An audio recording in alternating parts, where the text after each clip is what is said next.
Hello everyone, ఈరోజు నేను ఒక మాజీ భారతీయ నటి, మోడల్ మరియు 1993 miss India winner Namrata Shirodkar biography చెప్పబోతున్నాను.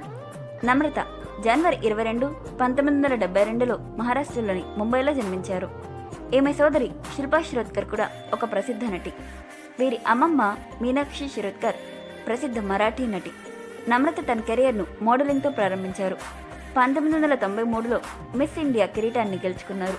ఆ తర్వాత మిస్ యూనివర్స్ కాంపిటీషన్లో భారతదేశం తరపున ప్రాతినిధ్యం వహించి టాప్ 6లో నిలిచారు. 1998లో సల్మాన్ ఖాన్ సరసన జో ప్యార్ కిసీసే హోతా హై అనే సినిమాతో బాలీవుడ్లో అడుగుపెట్టారు.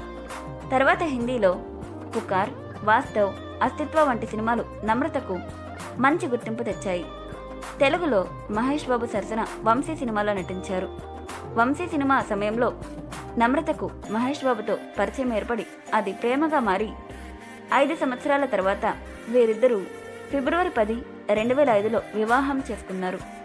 వీరికి గౌతమ్ కృష్ణ అనే కుమారుడు, సితారా అనే కుమార్తె ఉన్నారు. పెళ్లి తర్వాత నమ్రత సినిమాలకు స్వస్తి పలికి పూర్తిగా కుటుంబ బాధ్యతలు స్వీకరించారు. మహేష్ బాబు సినిమా డేట్స్ మరియు వారి నిర్మాణ సంస్థ జిఎంబి ఎంటర్టైన్మెంట్స్ వ్యవహారాలను నమ్రత దగ్గరుండి చూసుకుంటారు. మహేష్ బాబు చేస్తున్న సేవా కార్యక్రమాల్లో ముఖ్యంగా చిన్నపిల్లల హార్ట్ ఆపరేషన్స్లో నమ్రత చురుకైన పాత్ర పోషిస్తున్నారు.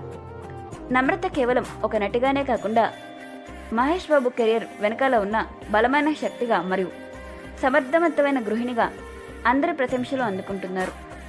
ఈ ఇన్ఫర్మేషన్ మీకు నచ్చినట్లయితే లైక్ చేయండి, షేర్ చేయండి. అలాగే మీరు ఇంకా ఎవరిదైనా బయోగ్రఫీ తెలుసుకోవాలనుకుంటే కామెంట్ చేయండి. Thank you.